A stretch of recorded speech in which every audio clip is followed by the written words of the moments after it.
Season 1 শেষে new দিল্লিতে ঘটে যায় এক ভয়াবহ কেমিক্যাল অ্যাটাক। শহরের বাতাসে যখন বিষাক্ত গ্যাস ছড়িয়ে পড়তে শুরু করে তখনও টাস্ক টিম এই বিষয়ে কিছুই জানে না। তারা কি আদৌ পেরেছিল মিশন জুলফিকার পুরোপুরি রুখতে? এই রহস্যের জট খুলব আমরা আজকের এই ভিডিওতে।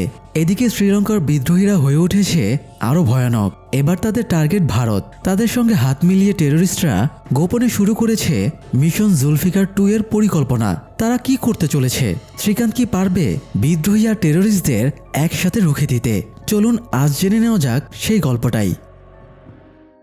শ্রীলঙ্কার তামিল জনগোষ্ঠী বহু বছর ধরে সরকারের কাছে বৈষম্যর অবহেলার শিকার।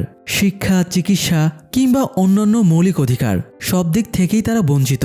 শুধু তাই নয়, এই জনগোষ্ঠীর বহু পরিবারের ওপর দেশটির সেনাবাহিনী চালিয়েছে অমানবিক নির্যাতন, যার ফলস্বরূপ তাদের একাংশ সরকারের প্রতি চরমভাবে ক্ষুব্ধ হয়ে ওঠে। তাদের দাবি একটি আলাদা রাষ্ট্র যেখানে তারা স্বাধীনভাবে বসবাস করতে পারবে। এই দাবিকে সামনে রেখেই তারা দীর্ঘদিন ধরে সরকারের বিরুদ্ধে বিদ্রোহ করে আসছে। শ্রীলঙ্কার সরকারের চোখে তারা পরিচিত রেবেল বা বিদ্রোহী হিসেবে। এসব বিদ্রোহী গোপনের প্রশিক্ষণ নিয়ে সরকারের বিরুদ্ধে ছোট বড় নানা মিশন চালায়। অনেকের মনে জমে আছে প্রতিশোধের আগুন, কারণ সরকারের নিষ্ঠুরতার ফলেই তারা হারিয়েছে নিজের পরিবারকে। তাই তাদের কাছে লক্ষ্য একটাই, প্রতিশোধ নিতে হবে, স্বাধীন হতে হবে। মৃত্যু এলো আপত্তি নেই। মিশন জুলফিকারের ঘটনার কয়েক বছর আগে শ্রীলঙ্কার উত্তরে এই বিদ্রোহীদের একটি পরিকল্পনা ধীরে ধীরে ঘনিয়ে উঠছিল। বিদ্রোহীদের নেতা ভাস্কর একদিন পত্রিকায় দেখে সেখানে তার মৃত্যু সংবাদ ছাপা হয়েছে। সে বিষয়টি নিজের সহযোদ্ধা দীপনকে দেখায়। সরকার বিদ্রোহীদের মনোবল ভাঙতে প্রায় ভাস্করের এমন ভুয়া মৃত্যু সংবাদ ছাপায়। দীপন আর ভাস্কর কথা বলতে বলতে পৌঁছে যায় ভাস্করের ছোট ভাই সুব্বুর কাছে। ভাস্কর আর সুব্বু ছাড়া তাদের পরিবারের সবাইকেই সেনাবাহিনী হত্যা করেছে। এদিকে সুব্বু আর আরেক বিদ্রোহী নেতা সেলভা 3 দিন পর প্রেসিডেন্টের বিরুদ্ধে যে স্ট্রাইক প্ল্যান করেছে তা নিয়ে আলোচনা করছিল। তখন দীপন বলে এই যুদ্ধ তখনই থামবে যখন সরকারের সঙ্গে একটি শান্তি চুক্তি করা সম্ভব হবে। যুদ্ধের চেয়ে মুখোমুখি বসে আলোচনাটা করাই তার কাছে সবচেয়ে ভালো সমাধান। কিন্তু ভাস্কর আর সুব্বু এই কথার সঙ্গে একমত হয় না। তারা স্পষ্ট করে বলে প্রেসিডেন্ট রূপাতুঙ্গা কখনোই তাদের দাবি মানবে না। তাদের দরকার একটাই, একটি স্বাধীন রাষ্ট্র, কারো অধীনে দলিত হয়ে থাকা নয়। এখানেই বোঝা যায় সমস্যা সমাধানে দীপন যেখানে শান্তি চুক্তিতে বিশ্বাস করে সেখানে ভাস্কর আর সুব্বুর বিশ্বাস যুদ্ধই একমাত্র পথ। ঠিক তখনই হঠাৎ সেখানে শ্রীলঙ্কার সেনাবাহিনী হামলা চালায়। বিদ্রোহীরা পুরোপুরি অপ্রস্তুত থাকায় সেভাবে প্রতিরোধ গড়ে তুলতে পারে না। তবে সুব্বু, ভাস্কর, সেলভা আর দীপন আলাদা আলাদাভাবে পালাতে সক্ষম হয়। পালানোর সময় ভাস্কর বাকিদের উদ্দেশ্যে বলে যতদিন একজন বিদ্রোহীও বেঁচে থাকবে ততদিন এই বিদ্রোহ চলবে। একদিন না একদিন নিজেদের অধিকার তারা আদায় করবেই, হোক সেটা আজ কিংবা অনেক পরে। যাই হোক, মিশন জুলফিকারের প্রায় 1 বছর পরের ঘটনা। ভাইয়ের রেকমেন্ডেশনে শ্রীকান্ত এখন ক্যাশমি নামের একটি আইটি কোম্পানিতে চাকরি করছে। প্রতিদিনের 9টা 5টা রুটিনে বাধা এই জীবন। কিন্তু আগের সেই থ্রিলিং জব ছেড়ে আসার পর নতুন এই কাজে সে নিজেকে ঠিক মানিয়ে নিতে পারেনি। কাজে তার মনোযোগও পুরোপুরি নেই, যে কারণে তার ম্যানেজার তন্ময় ঘোষ তার উপরে বেশ বিরক্ত। প্রায় নানা কথা শোনায়, কিভাবে আরো ভালো এমপ্লয়ি হওয়া যায় সেই নিয়ে উপদেশ দেয়। শ্রীকান্ত চুপচাপ সব শুনে যায়, কারণ তার কিছুই করার নেই। ফ্যামিলির জন্য সময় দিতেই সে টাস্ক ফোর্সের কাজ ছেড়েছিল। কাজ করতে করতে বোর লাগলে মাঝে মাঝে জেকেকে কল করে, এখন কি কাজ চলছে, কোন মিশন চলছে, এসব খুব আগ্রহ নিয়ে শোনে। অফিস শেষে কখনো কখনো তার সঙ্গে দেখা করে, চা কফি খায় কিংবা বারে যায়। বাসায় ফিরেও পরিবারকে সময় দেওয়ার চেষ্টা করে। ছেলে মেয়েকে স্কুলে পিক অ্যান্ড ড্রপ করার দায়িত্ব সেই নেয়, কারণ সূচি বছরখানেক আগে চাকরি ছেড়ে দিয়েছে। এখন বেশিরভাগ সময় বাসাতেই থাকে। তবুও শ্রীকান্তের এত স্যাক্রিফাইসের পরেও সূচির সঙ্গে তার বন্ডিং ঠিকঠাক হয় না। বলা যায় সূচি তাকে প্রায় ইগনোরই করে। আর অন্যদিকে ধৃতির নতুন বয়ফ্রেন্ড হয়েছে, নাম কল্যাণ। স্কুল ছুটি হলে কল্যাণের সঙ্গে বাইকে করে এদিক সেদিক ঘুরে বেড়ানো এখন তার রোজকার ব্যাপার। সব মিলিয়ে শ্রীকান্তের জীবন এখন একেবারেই নর্মাল একজন মানুষের মতো চলছিল। কোনো থ্রিল নেই, নেই কোনো মিশন। এদিকে শ্রীলঙ্কার প্রধানমন্ত্রী রূপাতুঙ্গা নিজের দেশে চীনের সঙ্গে একটি বন্দর নির্মাণের ডিল করছিল। এই ডিল সম্পন্ন হলে ভারত মহাসাগরের একটি বড় অংশ চীনের প্রভাবের মধ্যে চলে যাবে, যা ভারত সরকার কোনোভাবেই চাইছিল না। এই কারণে ভারতের প্রধানমন্ত্রী বাসু এই বিষয়ে রূপাতুঙ্গার সঙ্গে একটি অনলাইন মিটিং করেন। রূপাতুঙ্গা জানান শ্রীলঙ্কা একটি উন্নয়নশীল দেশ, আন্তর্জাতিক পর্যায়ে শক্ত অবস্থান তৈরি করতে বড় দেশগুলোর সহযোগিতা তাদের প্রয়োজন। সেই কারণেই তারা চীনের সঙ্গে বন্ধ চুক্তিতে যাচ্ছে। তবে তিনি ভারতের সঙ্গে একটি আলাদা চুক্তিতে রাজি হন। সেই শর্তটা ছিল স্পষ্ট, চেন্নাইয়ে লুকিয়ে থাকা বিদ্রোহী সুব্বুকে যদি ভারত সরকার গ্রেপ্তার করে শ্রীলঙ্কার হাতে তুলে দেয় তবেই তারা চীনের সঙ্গে করা এই ডিল বাতিল করবে। কিন্তু প্রধানমন্ত্রী বাসু জানিয়ে দেন সুব্বু ভারতের কোনো ক্ষতি করেনি, সে এখানে কোনো ওয়ান্টেড ক্রিমিনালও নয়, একজন ট্যুরিস্ট হিসেবেই অবস্থান করছে। এমন একজনকে কিভাবে গ্রেপ্তার করবে ভারত সরকার? তবুও রূপাতুঙ্গা নিজের অবস্থানে অনড় থাকেন। এই এক শর্তেই তিনি চীনের সঙ্গে ডিল ক্যান্সেল করবেন। শেষমেশ বাসু সুব্বুকে তুলে দিতে রাজি হন এবং তাকে ধরার নির্দেশ দিতে নিজের সেক্রেটারি সাম্বিটকে বলেন যেন তিনি টাস্কের হেড কুলকার্নিকে বিষয়টা জানিয়ে দেন। এদিকে একদিন অফিস শেষে শ্রীকান্ত স্কুল থেকে তার ছেলেকে আনতে যায়। স্কুলের হেডমিস্ট্রেস শ্রীকান্তকে অনুরোধ করে অথর্বকে যেন আর দামি দামি গিফট না কিনে দেয়, কারণ এসব জিনিস বাচ্চাদের ওপর খারাপ প্রভাব ফেলে। শ্রীকান্ত তার কথায় সম্মত হয়ে ছেলেকে নিয়ে বাসায় ফিরে আসে। যদিও বাস্তবতা ছিল একটু ভিন্ন। অথর্ব বড় বড় মতোই শ্রীকান্তের নানা সিক্রেট জেনে তাকে ব্ল্যাকমেল করে এসব গিফট আদায় করত। বাসায় ফিরে ডাইনিং টেবিলে বসে শ্রীকান্ত সবার সঙ্গে গল্প করার চেষ্টা করে। এটা সে নিজের মতো করে একটা নিয়ম বানিয়েছে, খাবার টেবিলে ফ্যামিলি টাইম। কিন্তু সূচি এই ব্যাপারে খুব একটা সাড়া দেয় না। তাকে দেখে মনে হয় সে ভীষণ বিরক্ত কিংবা গভীর কোনো চিন্তায় ডুবে আছে। রাতে রুমে যাওয়ার পর শ্রীকান্ত সূচির এমন আচরণের কারণ জানতে চায়। সে বলে বাচ্চাদের দেখাশোনা, সময় দেওয়া সবই তো সে করছে, তবুও কেন তাদের সম্পর্ক ঠিক হচ্ছে না? উত্তরে সূচি রেগে গিয়ে জানায় বিয়ের পর থেকে এই সবকিছু সে একাই সামলেছে। এখন হঠাৎ করে বছরখানেক ধরে শ্রীকান্ত এসব করলেই কি সব নর্মাল হয়ে যাবে? এই আশা সে কিভাবে করে? এরপর সূচি জানায় সে একজন কাউন্সিলরের কাছে কাউন্সেলিং নিচ্ছে। পরদিন শ্রীকান্তকেও তার সঙ্গে সেখানে যেতে হবে। তাদের সম্পর্ক ঠিক করার জন্য এটা প্রয়োজন। শ্রীকান্ত এতে রাজি হয়। আসলে শ্রীকান্ত নিজেও মানসিকভাবে ভীষণ ভেঙে পড়েছে। মিশন জুলফিকারের পর থেকে সে নিজেকে ক্ষমা করতে পারেনি। সেদিনের ট্রমা থেকে আজও বের হতে পারেনি। মুসার ডেড বডি মর্গে পাঠিয়ে জেকে আর শ্রীকান্ত যখন ফিরছিল ঠিক তখনই পুনিত ফোন করে জানায় বৈভবের ফোন একটু আগে অন হয়েছে আর লোকেশন দেখাচ্ছে Orion chemical factory. Chemical leak হওয়ার পর আচমকা একাই তার ফোন অন হয়ে যায়। শ্রীকান্ত তখনই পুনিতকে মিলিন্দ আর জয়ার নম্বরও ট্রেস করতে বলে। পুনিত জানায় তাদের লোকেশনও ফ্যাক্টরিতে দেখাচ্ছে। তখনই শ্রীকান্ত আর জেকে বুঝে যায় এখানে কিছু একটা গন্ডগোল আছে।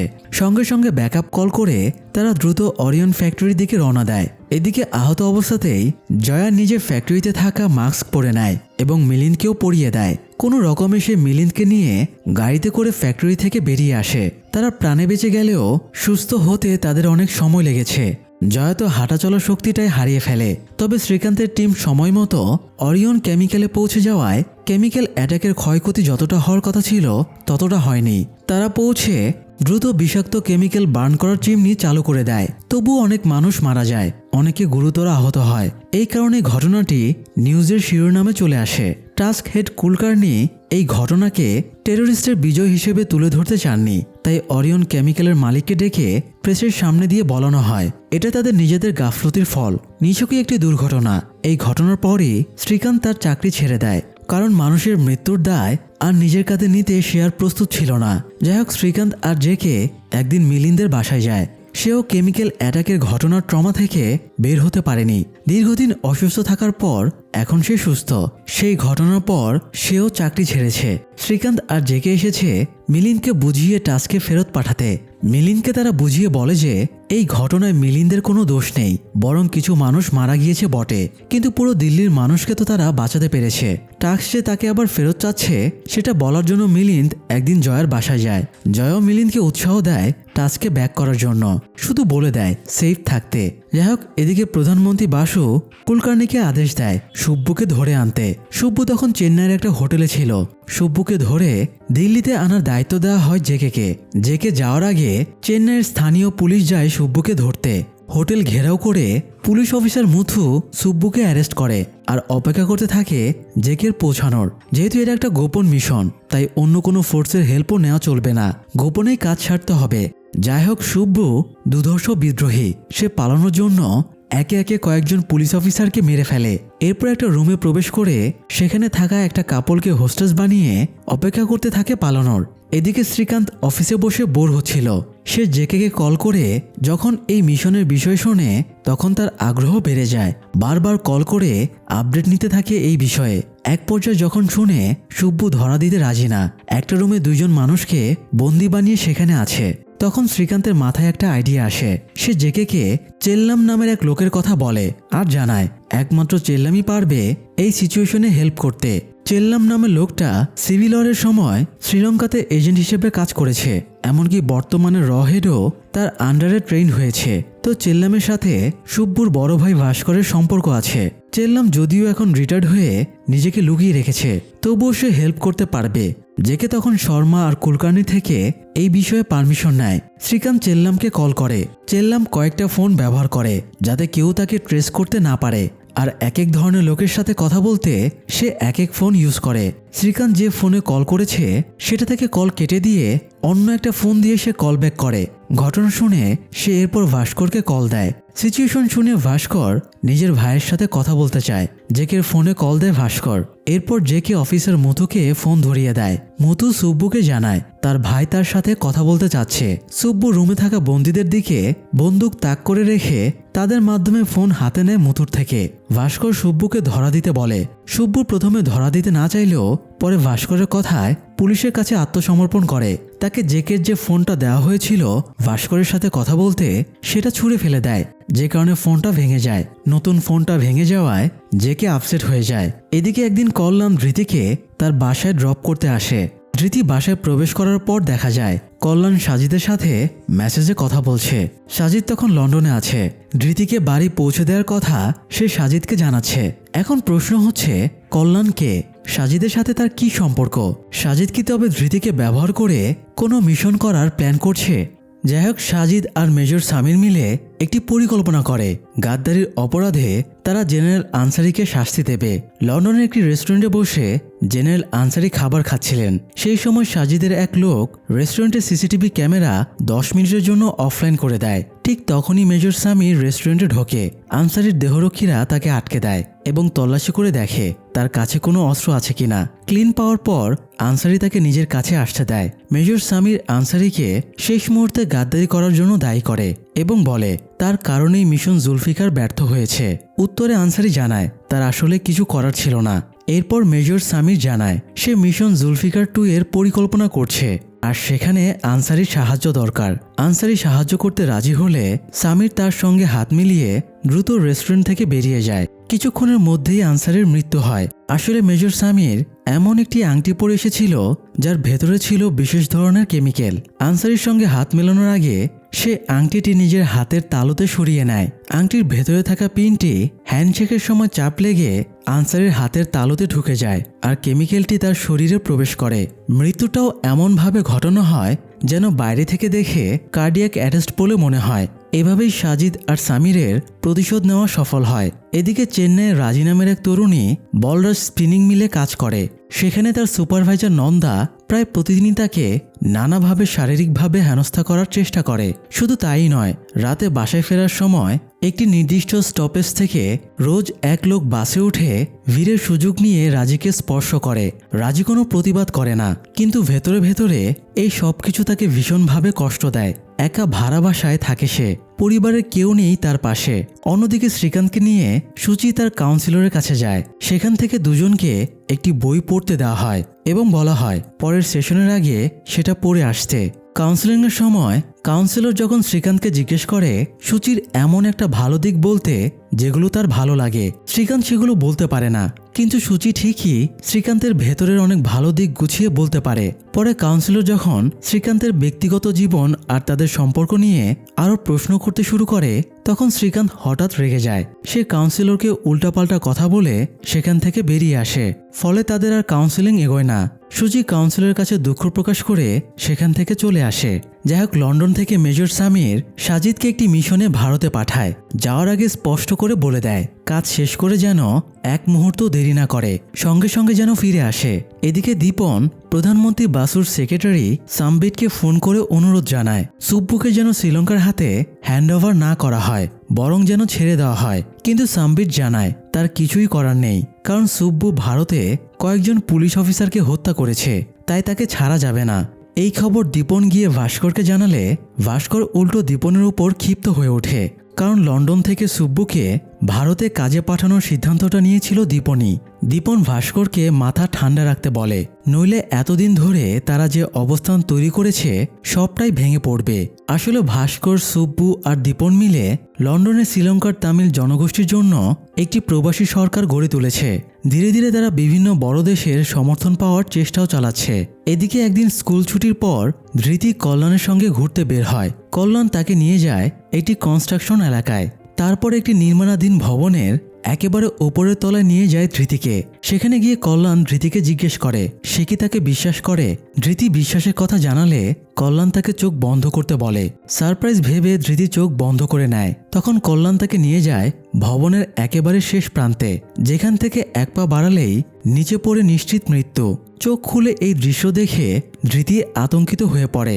তখন কল্যাণ বলে সে কখনোই ধৃতিকে পড়তে দেবে না, তাকে শুধু বিশ্বাস রাখতে হবে। সে নাকি শুধু এখানকার ভিউ দেখানোর জন্যই এনেছে, কিন্তু বোঝা যায় কল্যাণের উদ্দেশ্য এর চেয়েও গভীর কিছু। ধৃতি কল্যাণের সঙ্গে এমনভাবে ঘুরে বেড়াচ্ছে তার জীবন এত বড় ঝুঁকিতে, কিন্তু তার পরিবার এখনো কিছুই জানে না।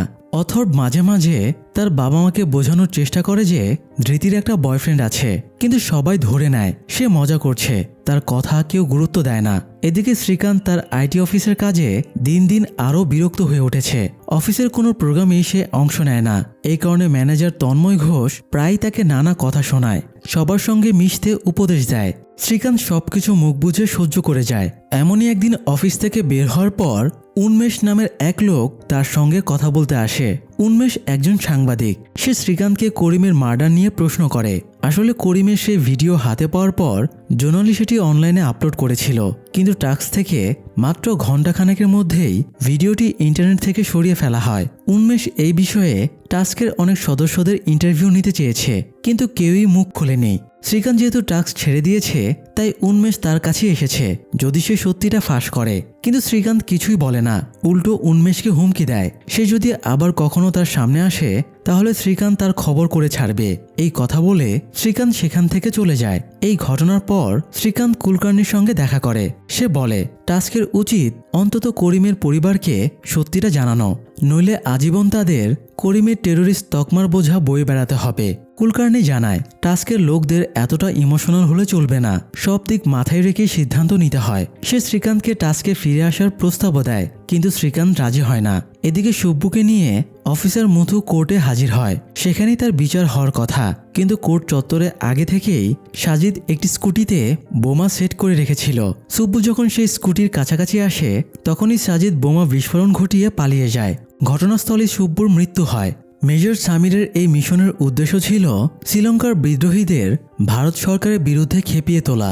এই ঘটনায় বিরোধী দল ক্ষোভে ফেটে পড়ে। কোর্টের মতো জায়গায় কিভাবে টেরোরিস্ট অ্যাটাক সম্ভব? প্রধানমন্ত্রী বাসু বড় চাপে পড়ে যায়, কারণ সুব্বুকে শ্রীলঙ্কার হাতে তুলে দেওয়ার আগেই তাকে হত্যা করা হয়েছে, আর এর ফলে শ্রীলঙ্কার সঙ্গে করা ডিলও বাতিল হয়ে যায়। উপরন্তু ঘটনাটি ঘটেছে চেন্নাইয়ে, ফলে সেখানকার মানুষও ক্ষুব্ধ হয়ে ওঠে।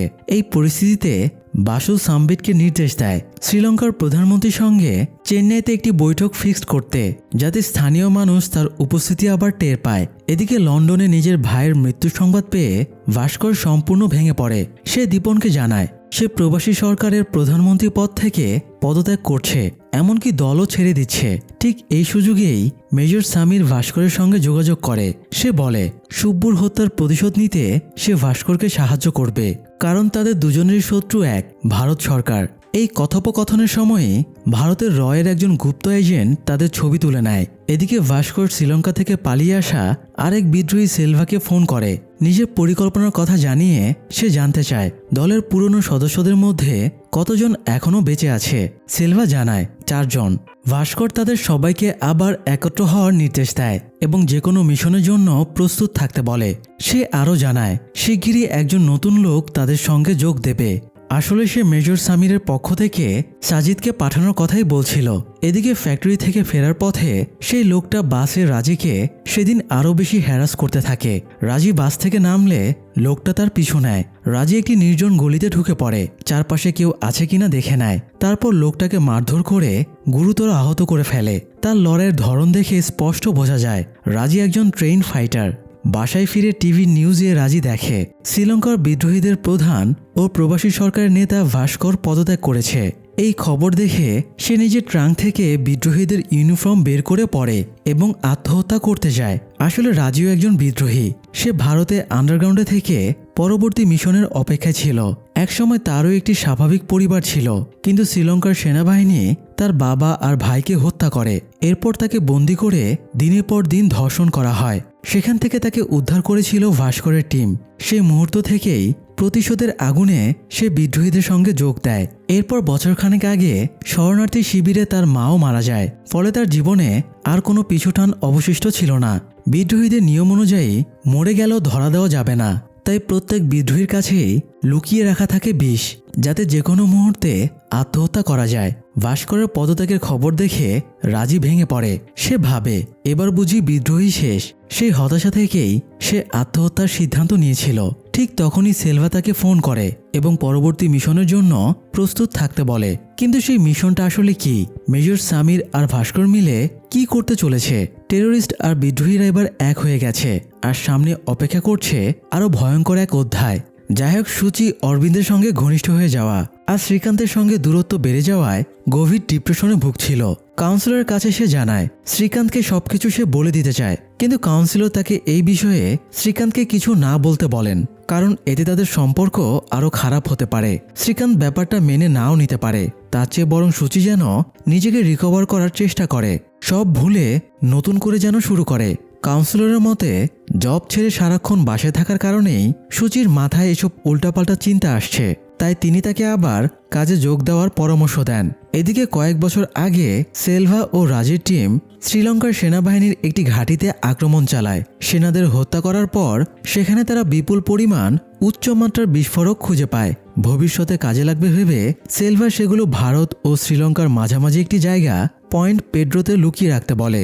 সঙ্গে একটি জিপিএস ট্র্যাকার বসাতে বলে, যাতে পরে খুঁজে পেতে সুবিধা হয়। অন্যদিকে রয়ের তোলা মেজর সামির এবং ভাস্করের ছবি সাম্বিট কুলকার্নিকে দেখায়। কুলকার্নি বুঝতে পারে তারা কোনো বড় মিশনের পরিকল্পনা করছে। বিদ্রোহীদের রূপাতুঙ্গার ওপর ক্ষোভ আর মেজর সামিরের ভারত সরকারের প্রতি আক্রোশের কথা মাথায় রেখে কুলকার্নির ধারণা হয় চেন্নাইয়ে হতে যাওয়া সভায় আক্রমণ হওয়াটা অস্বাভাবিক নয়। সে এই মিটিং স্থগিত করার পরামর্শ দেয়। সাম্বিট বিষয়টি গিয়ে প্রধানমন্ত্রী বাসুকে জানায়, কিন্তু বাসু একরোখা মানুষ, সে পিছু হটতে রাজি হয় না। সে সাম্বিটকে নির্দেশ দেয় আক্রমণ ঠেকাতে যা যা দরকার সব করুক, কিন্তু মিটিং কোনোভাবেই স্থগিত হবে না। তার যুক্তি, বছরের পর বছর বাজেট দিয়ে সে টাস্ককে এমনিতেই আগলে রাখছে না। যদি কাজেই না আসে তাহলে এই এজেন্সি রেখে লাভ কি? এদিকে একদিন ধৃতি কল্যাণের সঙ্গে ঘুরে বেড়াচ্ছিল। কল্যাণ একটি দোকানের সামনে বাইক থামিয়ে সিগারেট কিনতে যায়। ফেরার সময় দোকানদার তাকে সালমান বলে ডাকে, আর সে তাতে সাড়া দেয়। এতে ধৃতি অবাক হয়ে জানতে চায় দোকানদার তাকে সালমান বলে ডাকলো কেন। কল্যাণ জানায় এই দোকানদার নাকি সব তরুণ ছেলেকেই মজা করে সালমান বলে ডাকে। এদিকে মেজর সামির সাজিদকে ফোন করে চেন্নাইতে থাকতে বলে এবং পরবর্তী নির্দেশ না পাওয়া পর্যন্ত অপেক্ষা করতে নির্দেশ দেয়। সাজিদ জানায় তার একটি ব্যক্তিগত কাজ আছে, সেটা আগে শেষ করতে চায়, কিন্তু সামির স্পষ্টভাবে জানিয়ে দেয় সব ব্যক্তিগত কাজ বাদ দিয়ে মিশনে ফোকাস করতে হবে এবং তার পরামর্শ ছাড়া এক পাও এগোনো যাবে না। ফলে সাজিদ কল্যাণ ওরফে সালমানকে ফোন করে ধৃতির সঙ্গে সব ধরনের যোগাযোগ বন্ধ করে দিতে বলে।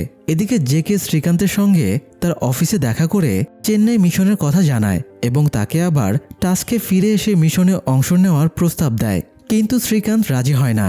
সে জানায় আজ সূচির জন্মদিন, সে সূচিকে সময় দিতে চায়। রাতে সে সূচিকে একটি রেস্টুরেন্টে ডিনারে নিয়ে যায়। সেখানে অকারণেই দুজনের মধ্যে কথা কাটাকাটি শুরু হয়। সূচি এই সম্পর্ক থেকে কিছুদিনের জন্য ব্রেক নিতে চায়। এতে শ্রীকান্ত খুব রেগে যায়। রাগান্বিত অবস্থায় দুজনেই বাসায় ফিরে আসে এবং কথা বলা বন্ধ হয়ে যায়। পরদিন অফিসে শ্রীকান্ত মনমরা হয়ে বসে থাকায় তার ম্যানেজার তন্ময় এসে কাজ না করে বসে থাকার জন্য তাকে বকাঝকা করে। এতদিনের জমে থাকা আক্রোশে শ্রীকান্ত নিয়ন্ত্রণ হারিয়ে তন্ময়কে ধরে মারধর করে এরপর সে নিজে থেকেই চাকরি ছেড়ে বেরিয়ে আসে। বাসায় ফিরে সূচির সঙ্গে কথা বলার চেষ্টা করলেও সে কোনো সাড়া দেয় না। এরপর সূচি অরবিন্দের সঙ্গে দেখা করে জানায় সে আবার কাজে ফিরতে চায়। অরবিন্দ জানায় এতে কোনো সমস্যা নেই, সূচি চাইলে যে কোনো সময় কাজে যোগ দিতে পারে। এদিকে সেলভা রাজিকে চাকরি ছেড়ে দিয়ে মিশনের জন্য প্রস্তুত থাকতে বলে। চাকরি ছাড়ার কথা জানাতে রাজি তার সুপারভাইজার নন্দার কাছে যায়। নন্দা তাকে বেতন বাড়িয়ে দেওয়ারও প্রস্তাব দেয়, কিন্তু রাজি মিথ্যা বলে জানায় তার মা অসুস্থ, তাকে সেখানে যেতে হবে। নন্দা তখন তাকে কফি অফার করে এবং দুজন একসঙ্গে কফি খায়। ছুটির সময় নন্দা রাজিকে বলে তার সঙ্গে একটি গুরুত্বপূর্ণ কথা আছে, সে ফ্যাক্টরির পেছনে গাড়িতে অপেক্ষা করবে, রাজি যেন সেখানে আসে। রাজি গাড়িতে বসলে নন্দা জানায় এই ফ্যাক্টরিতে অনেক মানুষ কাজ করে, সবার বিষয়ে খোঁজ রাখা সম্ভব হয় না। তবে সে রাজির ঠিকানা চেক করে দেখেছে, রাজি যে ঠিকানা দিয়েছে তা ভুয়া। কয়েক মাস আগে পুলিশও এখানে স্টাফদের ঠিকানা যাচাই করতে এসেছিল রিফিউজিদের খুঁজে বের করার জন্য, কিন্তু নন্দা ইচ্ছে করেই রাজির ঠিকানা পুলিশকে দেয়নি, কারণ সে রাজিকে পছন্দ করে। রাজি তখন জিজ্ঞেস করে নন্দা আসলে তার কাছ থেকে কি চায়। নন্দা জানায় তার স্ত্রী বাসায় নেই, রাতে কোথায় খাবে বুঝতে পারছে না, সে রাজিকে তার বাসায় ডিনারের জন্য ডাকতে চায়। রাজি তার বাসায় যেতে সম্মত হয়।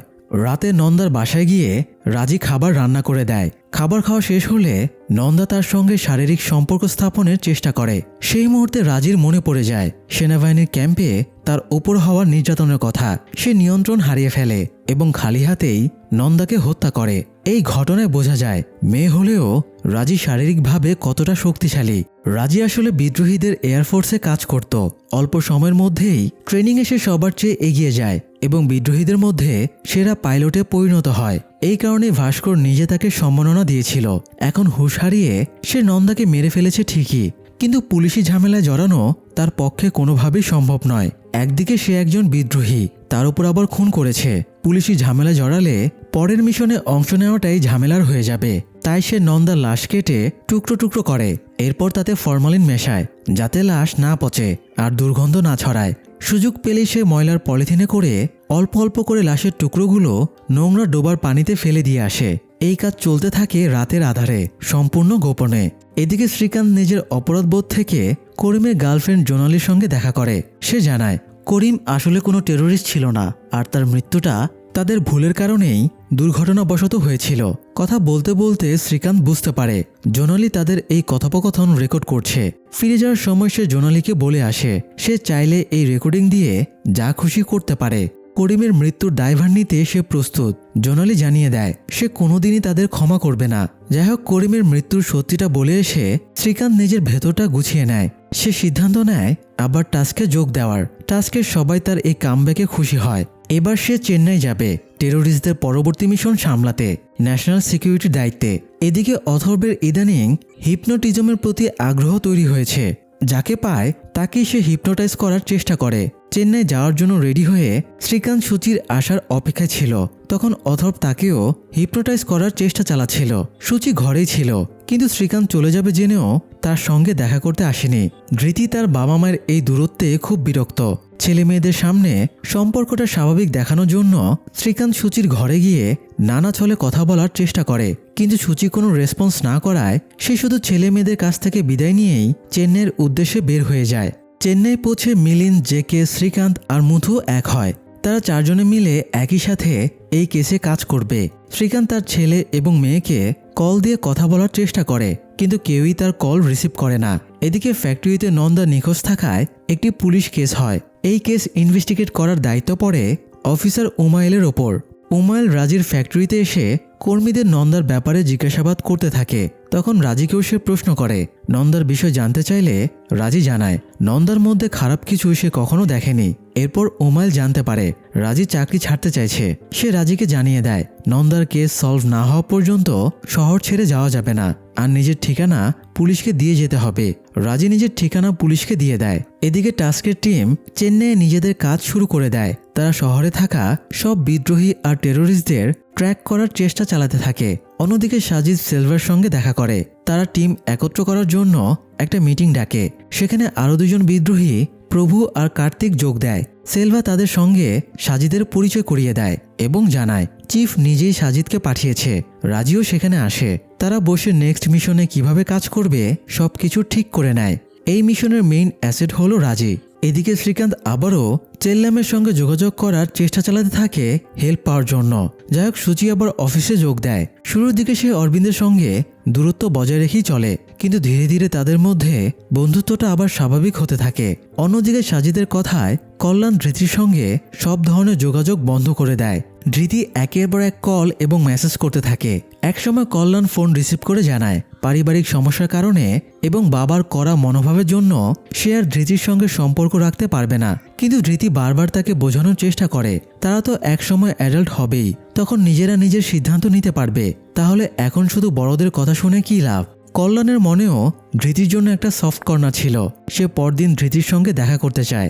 দেখা হওয়ার পর দুজনের আবার প্যাচ আপ হয়ে যায়। কল্যাণ ধৃতিকে তার বাসায় যাওয়ার প্রস্তাব দেয়। কল্যাণ সেখানে আরেকজন টেররিস্টের সঙ্গে থাকে, তার নাম সৈয়দ। সেদিন সৈয়দ বাসায় নেই দেখে কল্যাণ ধৃতিকে নিয়ে বাসায় যায়। দেয়ালে আরবি লেখা কিছু ছবি দেখে ধৃতি সেই বিষয়ে প্রশ্ন করে। কল্যাণ চতুরতার সঙ্গে জবাব দেয়, এটা ভাড়ার বাসা, আগে এখানে একটি মুসলিম পরিবার থাকতো, ছবিগুলো তাদেরই। যাই হোক, তারা দুজনে গল্প করছিল। এমন সময় সৈয়দ এসে দরজায় নক করতে থাকে। কল্যাণ ধৃতিকে বাথরুমে লুকাতে বলে, কিন্তু সৈয়দ ভেতরে এসেই বুঝে ফেলে বাড়িতে কল্যাণ বাদেও অন্য কেউ আছে। ধৃতির ব্যাগ বাইরে পড়ে থাকায় সেটা তার চোখে পড়ে যায়। এই নিয়ে কল্যাণের সঙ্গে তার তর্ক শুরু হলে ধৃতি নিজেই বেরিয়ে আসে এবং নিজের ব্যাগ নিয়ে চলে যায়। ধৃতিকে বাসায় আনার কারণে সৈয়দ খুব রেগে যায় এবং সাজিদকে বিষয়টা জানিয়ে দেওয়ার হুমকি দেয়।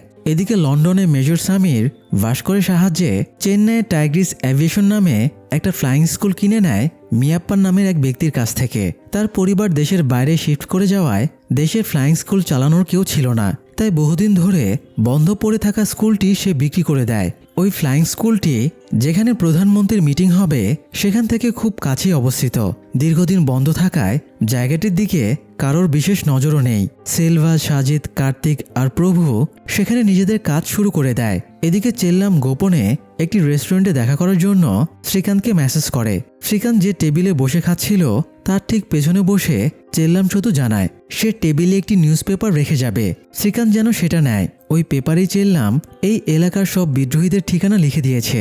বিদ্রোহীদের ঠিকানা হাতে পেয়ে শ্রীকান্তের কাজ অনেকটাই সহজ হয়ে যায়।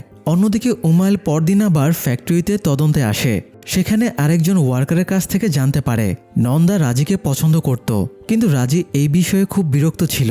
তবুও নন্দা নিখোঁজ হওয়ার দিন কোনো এক কারণে রাজি তার গাড়িতে গিয়ে বসেছিল। এটা শুনে উমাইল রাজির দেওয়া ঠিকানার দিকে রওনা দেয়, কিন্তু সেখানে গিয়ে দেখে রাজি ভুল ঠিকানা দিয়েছে।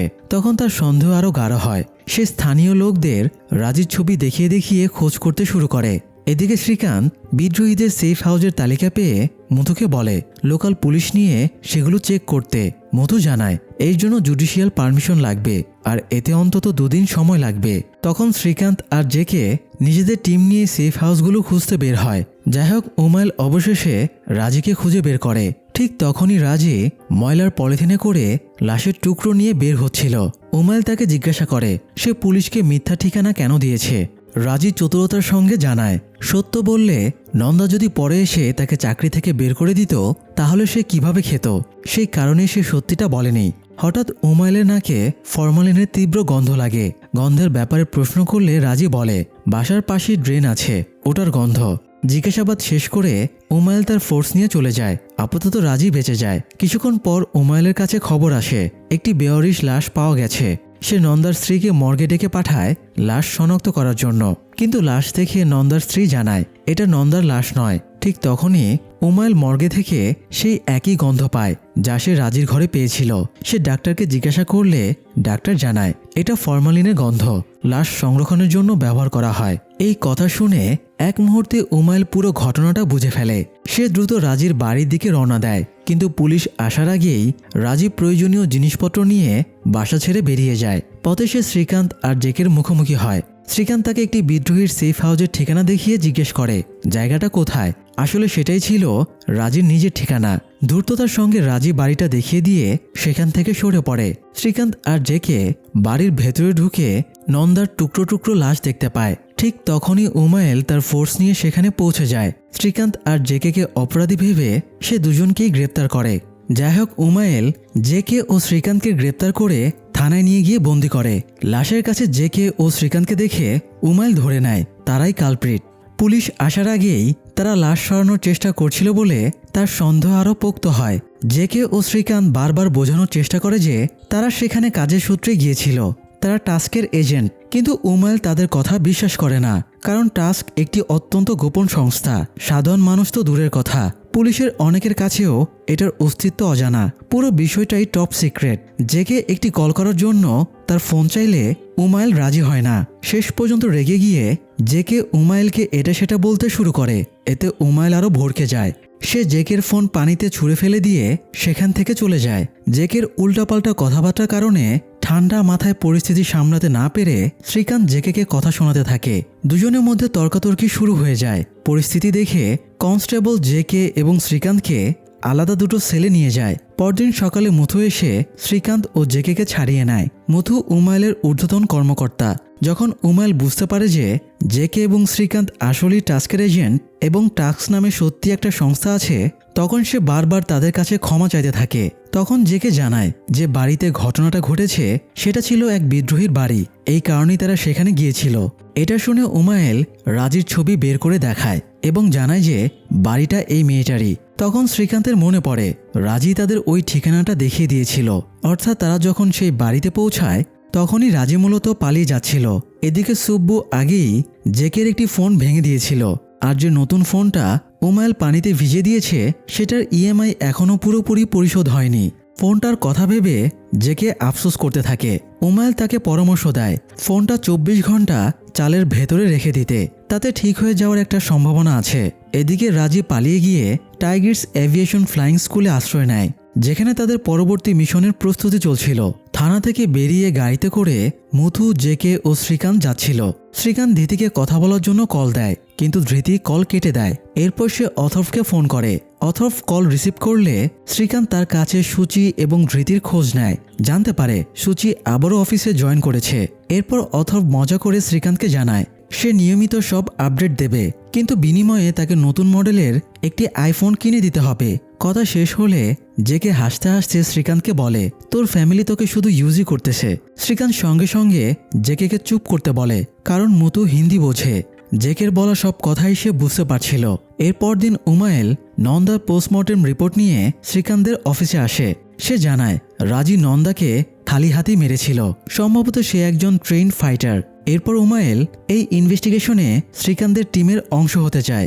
জেকে তাকে টিমে নেওয়ার পক্ষে মত দিলে শ্রীকান্ত রাজি হয়। এদিকে পুনিত রাজির মুখ শনাক্ত করে বিদ্রোহীদের একটি ভিডিও থেকে তাকে ডিটেক্ট করতে সক্ষম হয়। তখন নিশ্চিত হওয়া যায় রাজি আসলেই একজন বিদ্রোহী। এদিকে টাইগার্স এভিয়েশন ফ্লাইং স্কুলে মিশনের প্রস্তুতি চলছিল।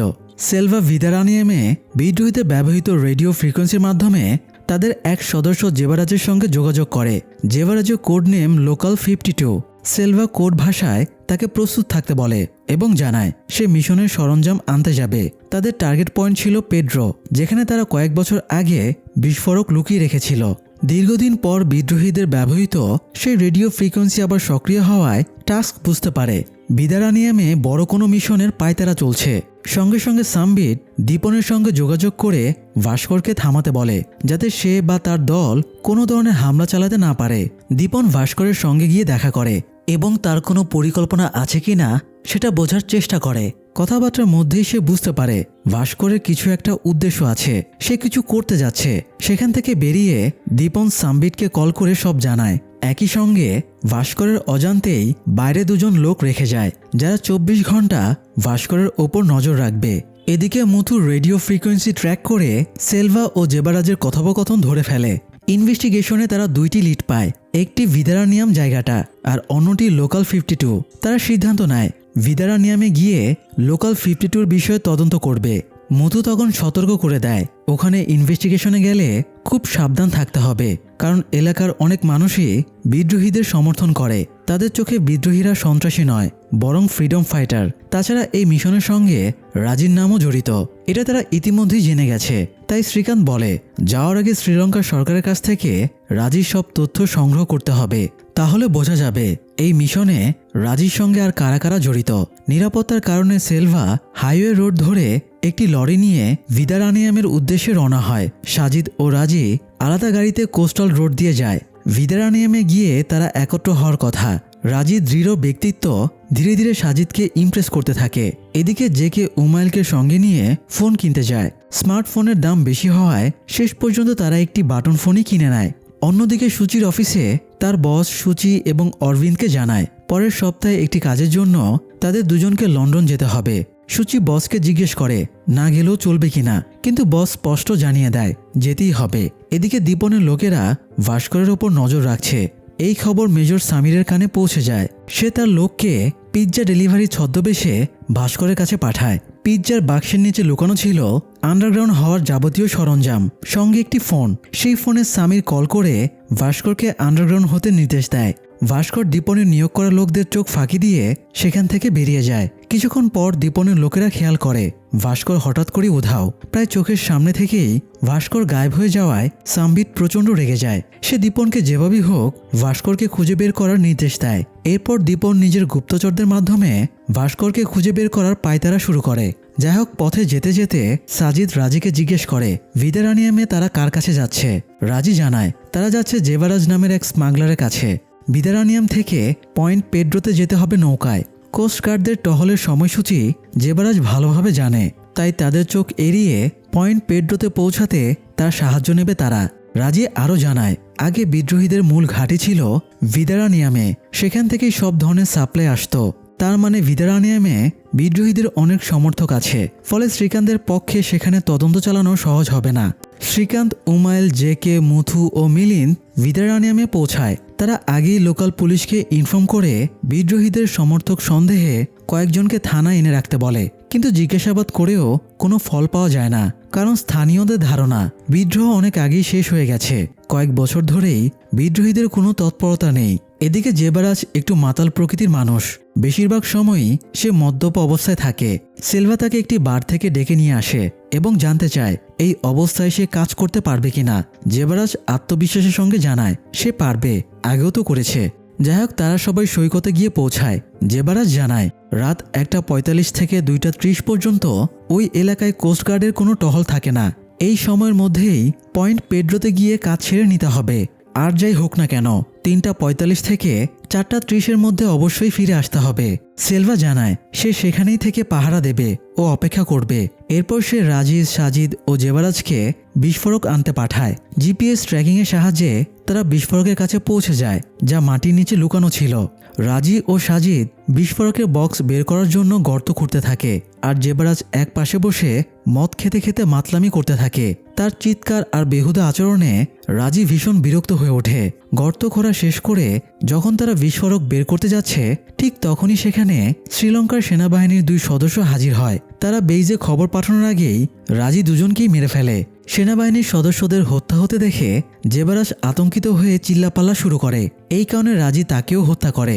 এভাবে শ্রীলঙ্কার সেনাবাহিনীর 2 সদস্য ও জেভারাজকে হত্যা করার পর সাজিদ ও রাজি কি পারবে পয়েন্ট পেড্রো থেকে বিস্ফোরক নিয়ে নিরাপদে ফিরে আসতে? যাই হোক, বিস্ফোরক নিয়ে সাজিদ ও রাজি ভিদারানিয়ামে সিলভার কাছে ফিরে আসে। সিলভা তাদের জিজ্ঞেস করে জেভারাজ কোথায়। রাজি জানায় জেভারাজকে মেরে সেখানেই ফেলে এসেছে। এই কথা শুনে সিলভা জানায় বিস্ফোরণের জন্য যে ডিটোনেটর দরকার সেটা জেভারাজের কাছেই ছিল। সাজিদ ও রাজি সেটা আনতে আবার ফিরে যেতে চায়, কিন্তু তখন সিলভা বলে ডিটোনেটর হয়তো পয়েন্ট পেড্রোতে যাওয়ার সময় জেভারাজ সঙ্গে নেয়নি, সম্ভবত সেটা তার বাসায় আছে, তাই জেভারাজের বাসায় গিয়ে খুঁজলেই পাওয়া যেতে পারে। এদিকে শ্রীকান্তের টিম ভিদারানিয়ামের একটি হোটেলে ওঠে। সেখানে খাওয়া শেষে শ্রীকান্ত বেসিনে হাত ধুতে যায়। ঠিক সেই সময় চেল্লাম ছদ্মবেশে সেখানে এসে তাদের কাজের আপডেট জানতে চায় এবং তারা দেয় যা করার দ্রুত করতে হবে। এরপর সে শ্রীকান্তকে জানায় রাজির সঙ্গে সিলভাও জড়িত। পাশাপাশি জানায় লোকাল 52 আসলে জেভারাজের কোড নেম। শেষে এসে জেভারাজের ঠিকানাটি শ্রীকান্তকে দিয়ে সেখান থেকে চলে যায়। যাই হোক, বিস্ফোরক নিয়ে সাজিদ, সিলভা ও রাজি জেভারাজের বাড়ির কাছে পৌঁছায়। রাজিকে একাই ভেতরে পাঠানো হয়, আর সিলভা ও সাজিদ রাস্তায় গাড়ির পাশে অপেক্ষা করতে থাকে। কিন্তু রাজি গিয়ে দেখে সেখানে ইতিমধ্যেই শ্রীকান্তের টিম পৌঁছে গেছে। রাজি পালাতে গেলে তারা তাকে দেখে ফেলে। সে অলিগুলি ধরে দৌড়াতে থাকে, আর শ্রীকান্তের টিমের সদস্যরা তাকে ধরার চেষ্টা করতে থাকে। পরিস্থিতি বেগতিক দেখে সিলভা বিস্ফোরক নিয়ে সাজিদকে সঙ্গে করে সেখান থেকে পালিয়ে যায়। এদিকে রাজি ফাইট করে জেকে সহ শ্রীকান্তের টিমের কয়েকজনকে গুরুতরভাবে আহত করে, তবে শেষ পর্যন্ত সে ধরা পড়ে যায়। তাকে স্থানীয় থানায় এনে আটকে রাখা হয়। কিন্তু ওই থানা এত বড় একজন কয়েদিকে ধরে রাখার মতো নিরাপদ ছিল না। রাজিকে দিল্লিতে নেওয়ার জন্য বিশেষ পুলিশ ফোর্স রওনা দেয়, কিন্তু তারা তখনও প্রায় 3 ঘন্টার দূরত্বে। ঘটনাটা কুলকার্নিকে জানানো হলে তিনি শ্রীকান্তকে নির্দেশ দেন যেভাবেই হোক রাজির কাছ থেকে তথ্য বের করতে হবে। প্রথমে উমাইল জোরপূর্বক রাজিকে জিজ্ঞাসাবাদ করার চেষ্টা করে, কিন্তু রাজি মুখ খোলে না। এরপর শ্রীকান্ত নিজের চিরচেনা কৌশলে একটি করুণ গল্প শোনায়। সে রাজিকে বলে একটি সন্ত্রাসী হামলায় তার মাত্র 2.5 বছরের ছেলে মারা গিয়েছিল। এই কথার পর রাজি নিজেও তার জীবনের গল্প শ্রীকান্তকে শোনায়। শেষে সে স্পষ্ট জানিয়ে দেয় তাকে মেরে ফেললেও সে কিছুই ফাঁস করবে না। রাজির কথা শুনে শ্রীকান্ত বুঝে যায় রাজি মরলেও সত্য বলবে না। তার ভেতরে রয়েছে অন্ধ প্রতিশোধের নেশা। সে সেখান থেকে বেরিয়ে উমাইলকে বলে মানুষ যখন জানোয়ারে পরিণত হয় তখন সে জানোয়ারের চেয়েও ভয়ঙ্কর হয়, আর তার সঙ্গে যদি প্রতিশোধের নেশা যোগ হয় তাহলে সেই মানুষকে ভাঙা প্রায় অসম্ভব। এদিকে শ্রীকান্ত জেকে ও মধুকে পাঠায় আশেপাশের গ্রামে সেলভা ও জেবারাজের খোঁজ নিতে, কিন্তু কোথাও কেউ তাদের সম্পর্কে মুখ খোলে না। বরং একজন স্থানীয় ব্যক্তি তাদের সতর্ক করে দেয় বাঁচতে চাইলে যেন তারা দ্রুত সেখান থেকে চলে যায়, কারণ এলাকার বেশিরভাগ মানুষই বিদ্রোহীদের সমর্থক। পরিস্থিতি খারাপ বুঝে জেকে ও মধু যখন ফেরার জন্য গাড়ির কাছে যায় তখন দেখে গাড়ির টায়ার থেকে হাওয়া বের করে দেওয়া হয়েছে। স্থানীয় লোকেরা দল বেঁধে তাদের দিকে তাকিয়ে আছে। বাধ্য হয়ে জেকে ও মুথু হেঁটেই ফিরে যেতে শুরু করে। এদিকে থানার চারপাশে শ্রীকান্ত হঠাৎ খেয়াল করে কোথাও কোনো মানুষ নেই, সবাই যেন মুহূর্তের মধ্যে উধাও হয়ে গেছে। ঠিক তখনই সে মানুষের গলায় পাখির ডাকের মতো শব্দ শুনতে পায়। সঙ্গে সঙ্গে বুঝে যায় তাদের ওপর হামলা করা হবে। শ্রীকান্ত সবাইকে অ্যালার্ট করে প্রতিরোধ গড়ে তোলে, কিন্তু সেলভা ও সাজিদ তাদের দলবল নিয়ে থানার প্রায় সব পুলিশকে হত্যা করে। উমাইল গুরুতর আহত হয় আর মিলিন্দ এই সংঘর্ষে মারা যায়। রাজিও লড়াইয়ের সময় কাঁধে গুলি খায়। সাজিদ এসে যখন রাজিকে নিয়ে পালিয়ে যায় তখন শ্রীকান্ত তাকে দেখে ফেলে এবং বুঝে যায় সাজিদও এই ষড়যন্ত্রের সাথে জড়িত। টাস্কের জন্য এটি ছিল এক ভয়াবহ বিপর্যয়। যতক্ষণে বিশেষ পুলিশ ফোর্স এবং জেকে ও মুথু সেখানে পৌঁছায় ততক্ষণে সর্বনাশ যা হওয়ার হয়ে গেছে। মিলিন্দকে হারিয়ে শ্রীকান্ত সম্পূর্ণ ভেঙে পড়ে। সে সূচিকে ফোন করে একটু কথা বলতে চায়, কিন্তু নিজের এই জীবন সে পরিবারের কাছ থেকে গোপন রেখেছে বলে কিছুই বলতে পারে না। কঠিন মানুষ হওয়া সত্ত্বেও সে ভেতরে ভেতরে কাঁদতে থাকে। এদিকে সাজিদ রাজিকে নিয়ে একটি গাড়িতে করে টাইগার্স এভিয়েশন ফ্লাইং স্কুলের দিকে রওনা হয়, আর সেলভা একটা লরি নিয়ে আলাদা পথে চলে যায়। শ্রীকান্তকে আবারও এই মিশনের পথে বাধা হয়ে দাঁড়াতে দেখে সাজিদ প্রচণ্ড রেগে যায়। সে লন্ডনে মেজর সামিরকে ফোন করে সব জানায় এবং বলে তার কাছে একটি প্ল্যান আছে। সেই প্ল্যান কার্যকর হলে শ্রীকান্ত আর তাদের কাজে নজর দিতে পারবে না। সামির সেই প্ল্যানের অনুমতি দেয়। এরপর সাজিদ কল্যাণকে ফোন করে জানতে চায় তার সঙ্গে কি এখনও ধৃতির যোগাযোগ আছে।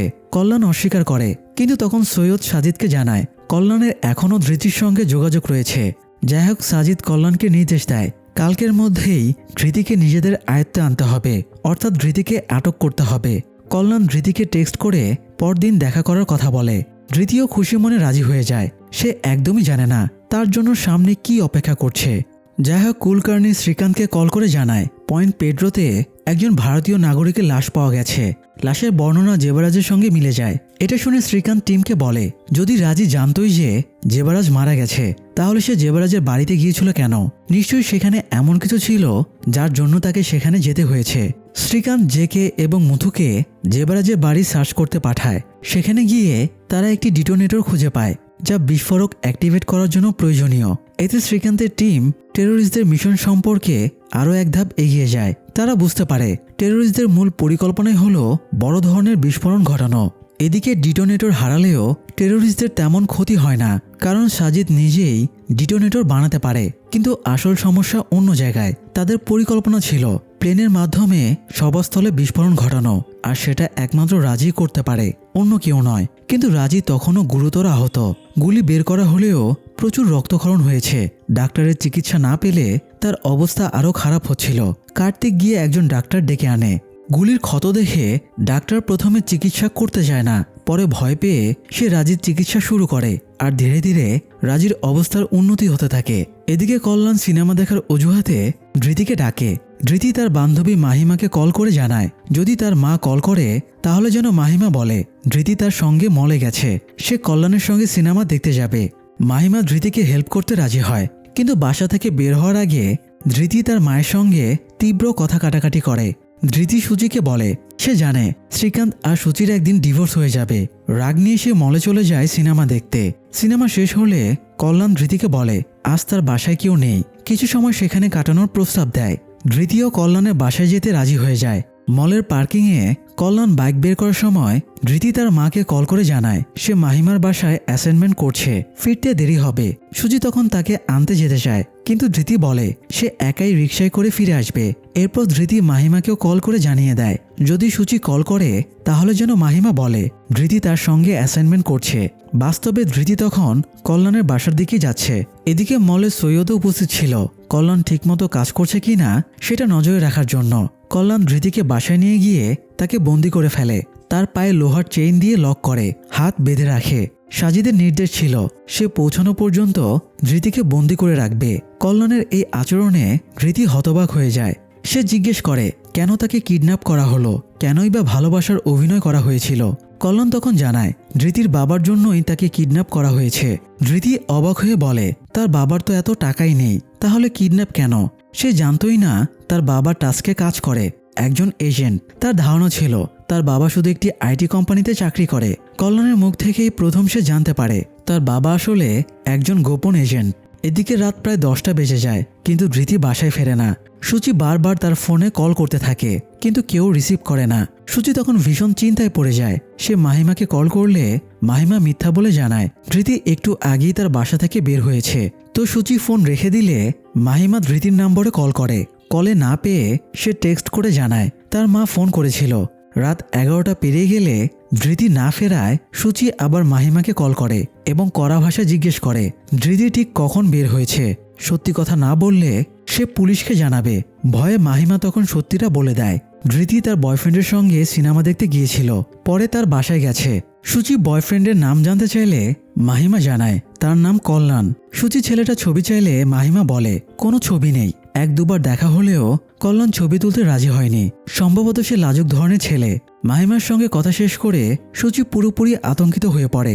সে শ্রীকান্তকে কল করে, কিন্তু শ্রীকান্ত তখন জেকে ও মুতুর সঙ্গে বসে ড্রিঙ্ক করছিল বলে কল রিসিভ করে না। বাধ্য হয়ে সুচি অরবিন্দকে কল করে। অরবিন্দ নিজের নাম্বার থেকে শ্রীকান্তকে কল করলে আননোন নাম্বার দেখে শ্রীকান্ত ফোন ধরে।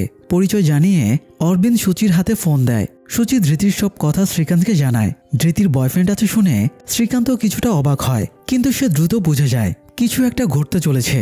সে সঙ্গে সঙ্গে টিমকে ধৃতির নাম্বার ট্র্যাক করতে বলে। শ্রীকান্ত জানে ধৃতি কোনোদিন ফোন হারায় না। তার দৃঢ় বিশ্বাস ধৃতিকে কিডন্যাপ করা হয়েছে। সে আক্ষেপ করে জেকে বলে সে সবসময় নিজের কাজ পরিবারের কাছ থেকে লুকিয়ে রেখেছিল, যাতে কোনো বিপদ তাদের ওপর না আসে। কিন্তু শেষ পর্যন্ত ঠিক সেটাই হলো। শ্রীকান্ত সব কাজ ফেলে দিল্লির উদ্দেশ্যে রওনা দেয়। আর এদিকে সাজিদ রাজির কাছে গিয়ে বলে রাজির মতো শক্তিশালী ফাইটার সে জীবনে দেখেনি। রাজির কথা সে আজীবন মনে রাখবে। এরপর সে জানায় একটা কাজে তাকে দিল্লি যেতে হচ্ছে আর তাদের আর দেখা হবে না। এই কথা বলেই সাজিদও দিল্লির উদ্দেশ্যে রওনা হয়ে যায়। যাই হোক, দিল্লি পৌঁছে শ্রীকান্ত সোজা বাসায় যায়। তার পৌঁছানোর পর অরবিন্দ সেখান থেকে বিদায় নেয়। তখনও সুচি বুঝতে পারেনি যে ধৃতিকে কিডন্যাপ করা হয়েছে। শ্রীকান্ত জেকে কল করে সেখানকার পরিস্থিতির খবর নিতে চাইলে জেকে তাকে ধৃতির কেসই ফোকাস করতে বলে। ওখানকার মিশনের দায়িত্ব সে নিজেই সামলাবে। এরপর শ্রীকান্ত ধৃতির স্কুলে গিয়ে তার ক্লাসমেটদের সঙ্গে কথা বলে, কিন্তু কারো কাছ থেকেই তেমন কোনো লিড পাওয়া যায় না। তবে মাহিমার কাছ থেকে সে কিছু গুরুত্বপূর্ণ তথ্য জানতে পারে। জানা যায় কল্যাণ এখানকার কোনো স্টুডেন্ট নয়, বয়সও ধৃতির চেয়ে বেশ বড়। ধৃতির সঙ্গে তার পরিচয় হয়েছিল ইনস্টাগ্রামে। তারা মাঝে মধ্যে একসঙ্গে বাইরে ঘুরতে যেত, কিন্তু কল্যাণ কখনো ছবি তুলতে রাজি হতো না। শ্রীকান্ত মাহিমাকে জিজ্ঞেস করে কল্যাণ কী ধরনের ফোন ব্যবহার করত। যখন সে জানতে পারে কল্যাণ বাটন ফোন ব্যবহার করত, তখন শ্রীকান্তের আর কোনো সন্দেহ থাকে না এটা কোনো টেরোরিস্ট গ্রুপের কাজ। এর মধ্যেই কল্যাণ তার ইনস্টাগ্রাম অ্যাকাউন্ট ডিলিট করে দিয়েছে, ফলে সেখান থেকে ট্র্যাক করারও আর কোনো উপায় নেই। এরপর শ্রীকান্ত সেই মলে যায় যেখানে ধৃতি সিনেমা দেখতে গিয়েছিল। সেখানকার সিসিটিভি ফুটেজ ঘেটে সে কল্যাণের ছবি সংগ্রহ করে। ফুটেজেই সে দেখে বাইক নিতে গিয়ে কল্যাণ টুপি পরা এক লোকের সঙ্গে কথা বলেছিল।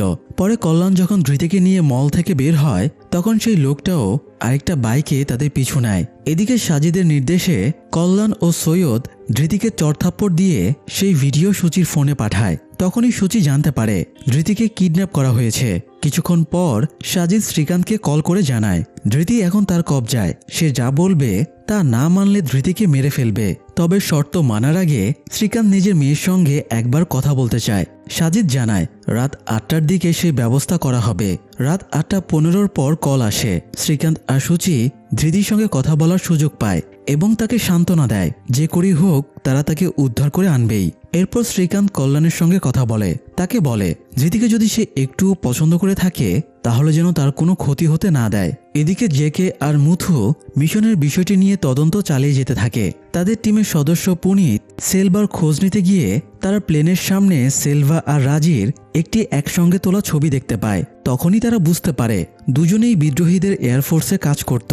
এই তথ্য জানার পর জেকে আর মুথুর কাছে বিষয়টা পরিষ্কার হয়ে যায় যে টেরোরিস্টরা একটি এয়ার অ্যাটাকের পরিকল্পনা করছে। তারা তখন চেন্নাইয়ের আশেপাশের সব এয়ারপোর্ট আর ফ্লাইং স্কুলে খোঁজ নেয়। তদন্ত করে জানতে পারে একমাত্র টিগ্রিস এভিয়েশন ছাড়া বাকি সবগুলি সরকারের বা কোনো না কোনো কর্তৃপক্ষের অধীনে, ফলে সেগুলোতে টেরোরিস্টদের ঘাঁটি করার সুযোগ নেই। তখন তারা পুরো টিম নিয়ে টিগ্রিস এভিয়েশনে যায়। তাদের দেখতে পেয়ে বন্দুক হাতে প্রস্তুত থাকে রাজি আর সেলভা। কোনো বিপদ বুঝলেই তারা আক্রমণ চালাবে। এদিকে প্রভু সেখানকার ওয়াচম্যান হিসেবে তাদের সামনে আসে এবং জানায় সার্চ করতে হলে ওয়ারেন্ট লাগবে।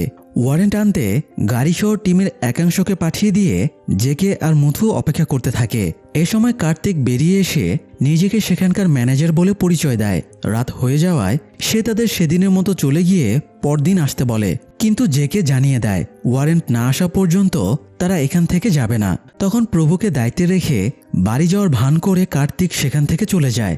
জেকে মুথুকে বলে প্রভুর সঙ্গে গল্পে মেতে তাকে ব্যস্ত রাখার জন্য, যাতে সে গোপনে প্লেনটা চেক করতে পারে যেটা ট্রিপল দিয়ে ঢাকা ছিল। মুথু প্রভুর সঙ্গে কথা বলে তাকে অন্যদিকে মনোযোগী করে দিলে জেকে গিয়ে দেখে প্লেনটা বিস্ফোরকে ঠাসা।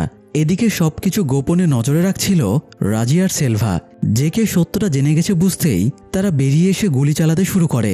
জেকে আর মুথু টিগ্রিস এভিয়েশনের বাইরে ঘাসে ভর্তি এক ঝোপে লুকিয়ে পড়ে। প্রভু, রাজি আর সেলভা তাদের খুঁজতে শুরু করে। জেকে মুথুকে ব্যাকআপ টিম আনতে পাঠায় এবং নিজে পেছন থেকে তাকে কাভার দেবে বলে জানায়।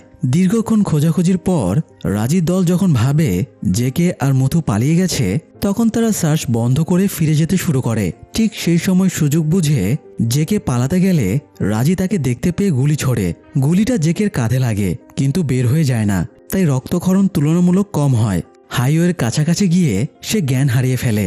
এদিকে টিগ্রিস এভিয়েশনের বিষয়টা পুলিশ জেনে ফেলেছে। এই খবর পেয়ে সাজিদ ভীষণ রেগে যায়। সে কল্যাণকে ক্যামেরা রেডি রাখতে বলে। তার পরিকল্পনা নিজে এসে ধৃতিকে একটু একটু করে কষ্ট দিয়ে মারবে আর সেই ভিডিও শ্রীকান্তের কাছে পাঠাবে, যাতে সেটা দেখে শ্রীকান্ত ভেঙে পড়ে, এমনকি আত্মহত্যা করতে বাধ্য হয়। তার জীবন পুরোপুরি নরকে পরিণত হয়। এরপর সৈয়দ কল্যাণকে ধৃতির পাহারায় রেখে সাজিদকে রিসিভ করতে যায়। সেই সময় ধৃতি কল্যাণকে অন্তত একবারের জন্য হলেও তার হাতের বাঁধন খুলে দিতে অনুরোধ করে। অনেকবার বলার পর কল্যাণ আবেগের বশে তার হাত খুলে দেয়। ধৃতি তখন তাকে প্রস্তাব দেয় সে যেন তাকে ছেড়ে দেয় এবং তার সঙ্গে পালিয়ে যায়। ধৃতি প্রতিশ্রুতি দেয় কল্যাণের কোনো ক্ষতি সে হতে দেবে না। কল্যাণ জানে শেষ পর্যন্ত টেরোরিস্টরা ধৃতিকে মেরে ফেলবেই, তাহলে সুযোগ পেয়েও সে কেন তাকে ছেড়ে দিচ্ছে না? কল্যাণ কি সত্যি তাকে ভালোবাসেনি? এত কথা বলার পরেও কল্যাণ কোনো প্রতিক্রিয়া দেখায় না। টেরোরিস্টরা তার ব্রেন ওয়াশ এমনভাবে করেছে যে অনুভূতির চেয়ে তার কাছে মিশনই সবচেয়ে বড়। সে ধৃতিকে জানায় এসব তার হাতে নেই, সে ধৃতিকে ছাড়তে পারবে না। হঠাৎ ধৃতি জানালা ভেঙে লুকিয়ে রাখা কাচের একটি টুকরো তুলে নিয়ে আচমকা কল্যাণের গলায় ঢুকিয়ে দেয়। তারপর একের পর এক আঘাত করতে থাকে। কল্যাণ মারা গেলে তার কাছ থেকে চাবি নিয়ে ধৃতি নিজের পায়ের চেইন লক খুলে ফেলে। পালানোর জন্য সে ফ্ল্যাটের মেইন দরজা খুলে বের হতে যায়, কিন্তু ঠিক সেই মুহূর্তেই সেখানে হাজির হয় সাজিদ। সে ধৃতিকে সজোরে থাপ্পড় মারে আর তাতেই ধৃতি জ্ঞান হারায়। তার পালানোর চেষ্টা ব্যর্থ হয়। আবারও সে টেরোরিস্টদের হাতেই বন্দী হয়ে পড়ে। যাই হোক, ধৃতিকে খোঁজার কাজে নিয়োজিত টিমটি অবশেষে একটি গুরুত্বপূর্ণ হিন্ট পায়। ধৃতির ফোন ট্র্যাক করে জানা যায় সে একটি ট্রেনে রয়েছে। ট্রেনটি যে যে স্টেশন দিয়ে গেছে সেসব স্টেশনের সিসিটিভি ফুটেজ খতিয়ে দেখা হয়। এক জায়গায় দেখা যায় কল্যাণ ট্রেনের ভেতরে ঢুকে ধৃতির ফোনটি রেখে বেরিয়ে আসে। যে স্টেশন থেকে কল্যাণ ফোনটি ট্রেনে রেখে গিয়েছিল সেই স্টেশনের আশেপাশের সব থানায় এবং টহলরত পুলিশদের কাছে কল্যাণ ও সৈয়দের ছবি শেয়ার করে দেওয়া হয়। সবাইকে এই বিষয়ে সতর্ক করা হয়। এরই মধ্যে একটি টহলরত পুলিশ ভ্যান 2 জন যুবককে গাঁজা সেবনরত অবস্থায় আটক করে। তাদের সৈয়দের ছবি দেখিয়ে জিজ্ঞেস করা হলে একজন তাকে চিনতে পারে এবং সে যে বাসায় থাকে সেই ঠিকানাও জানিয়ে দেয়। পুলিশ সেই বাসায় গিয়ে ওয়াচম্যানকে ছবি দেখালে সেও লোকটিকে চিনতে পারে। এতে নিশ্চিত হয়ে যায় কিডন্যাপাররা ওই বাসার ভেতরেই আছে। তখন শ্রীকান্ত পুলিশ ফোর্স নিয়ে গোপনে পুরো বিল্ডিং ঘেরাও করে ফেলে। এরপর শ্রীকান্ত সিন্ধি নামের এক অফিসারকে ওয়াচম্যানের পোশাক পরিয়ে ছদ্মবেশে পাঠায়, নিশ্চিত হওয়ার জন্য যে কিডন্যাপাররা সত্যি ওই ফ্ল্যাটে আছে কিনা। সিন্ধি গিয়ে ফ্ল্যাটের দরজায় নক করে। সৈয়দ দরজা খুললে সে বলে আগামীকাল পানির সমস্যা হবে, এই খবর জানাতেই এসেছে। কথা শেষ করে সে চলে আসে এবং শ্রীকান্তকে নিশ্চিত করে জানায় যে কিডন্যাপাররা ওই ফ্ল্যাটেই রয়েছে। এদিকে সাজিদ সৈয়দকে জিজ্ঞেস করে কে এসেছিল। সৈয়দ যখন জানায় একজন ওয়াচম্যান এসেছিল যাকে সে আগে কখনো এখানে দেখেনি, তখন সাজিদ সবকিছু বুঝে ফেলে। পালিয়ে যাওয়ার আগে সে ধৃতিকে খুন করে রেখে যেতে চায়। এই কথা শুনে ধৃতি দ্রুত রুমের দরজা বন্ধ করে খাট এনে দরজার সামনে ঠেকিয়ে দেয় যাতে সাজিদ ঢুকতে না পারে। সাজিদ দরজা খুলতে গিয়ে দেখে ভেতর থেকে আটকানো, কিন্তু তখন দরজা ভাঙার সময় নেই। সৈয়দ তাকে দ্রুত পালাতে তাড়া দেয়। তারা দুজন বাসার পেছনের দিক দিয়ে পাইপ বেয়ে নিচে নামার চেষ্টা করে। পালাতে গিয়ে সৈয়দের গুলি লাগে এবং সে ঘটনাস্থলেই মারা যায়। শ্রীকান্ত ও পুলিশ ফোর্স চারদিক থেকে সাজিদকে ঘিরে ফেলে। আত্মসমর্পণ করতে বলা হলেও সে রাজি হয় না, বরং গুলি চালাতে উদ্যত হয়। তখন পুলিশ পাল্টা গুলি চালালে সাজিদ মারা যায়। এরপর ধৃতিকে উদ্ধার করে শ্রীকান্ত দ্রুত হাসপাতালে পাঠায়। সেখান থেকে কল্যাণের লাশও উদ্ধার করা হয়। হাসপাতালে কিছুটা সুস্থ হলে ধৃতি শ্রীকান্তকে জানায় কল্যাণকে সে নিজেই মেরে ফেলেছে। ধৃতি যাতে এই ভাবনায় মানসিকভাবে ভেঙে না পড়ে সেই জন্য শ্রীকান্ত তাকে সত্যটা না বলে জানায় কল্যাণ মারা যায়নি, সে হাসপাতালে ভর্তি আছে, সুস্থ হলে তাকে জেলে পাঠানো হবে। এদিকে এক মাতাল লোক হাইওয়ে দিয়ে যাওয়ার সময় রাস্তার পাশে জেকেকে অচেতন অবস্থায় পড়ে থাকতে দেখে। সে জেকের ফোন আর ওয়ালেট নিয়ে সেখান থেকে পালিয়ে যায়, কিন্তু ফোন অন করার সঙ্গে সঙ্গেই টাস্ক ফোর্স তার লোকেশন ট্র্যাক করে ফেলে। সেই লোকটিকে ধরে তার মাধ্যমেই অ্যাম্বুলেন্স নিয়ে জেকের কাছে পৌঁছে যায়। গুরুতর আহত অবস্থায় জেকেকে উদ্ধার করে হাসপাতালে ভর্তি করা হয়। সংকটজনক অবস্থার মধ্যেও সে বেঁচে যায়। শ্রীকান্ত পরে হাসপাতালে গিয়ে জেকের সঙ্গে দেখা করে আসে। এদিকে পুলিশ টিগ্রিস এভিয়েশন ফ্লাইং স্কুলের বেজের সংবাদ জেনে গেছে। সেটা ভাস্করকে জানানো হয়। ভাস্কর জানতো ইচ্ছে মতো যে কোনো জায়গায় তারা বেস গড়তে পারবে না, কারণ প্লেন উড্ডয়নের জন্য অবশ্যই একটি রানওয়ে দরকার। সে তখন তার এক পুরনো বন্ধুর ফার্মের ঠিকানা দেয়। ফার্মটির নাম কিচা ফার্ম। সেখানে গিয়ে বেস বানানোর নির্দেশ দেয়। এদিকে দীপন তার গুপ্তচরদের মাধ্যমে জানতে পারে ভাস্কর ফ্রান্সের নরমান্ডিতে লুকিয়ে আছে। সেখানে গিয়ে সে ভাস্করকে আটক করে ফেলে, কিন্তু ভাস্করের কাছে যাতে কোনো তথ্য বের না করা যায় সেই জন্য সে নিজের মুখের ভেতরে লুকিয়ে রাখা বিষাক্ত ট্যাবলেট কামড়ে বিষ বের করে দেয়। দীপন বুঝে যায় ভাস্করের মিশন প্রায় সফল হওয়ার পথে। সে এমন কিছু জানতো যা জানানো ঠেকাতেই সে হত্যা করেছে। এই কারণে দীপন সাম্বিটকে কল করে প্রধানমন্ত্রী বাসুকে বোঝাতে বলে যেন তিনি কোনোভাবে মিটিংটা না করেন, কিন্তু সাম্বিট আবারও প্রধানমন্ত্রীকে বোঝাতে গিয়ে ব্যর্থ হয়।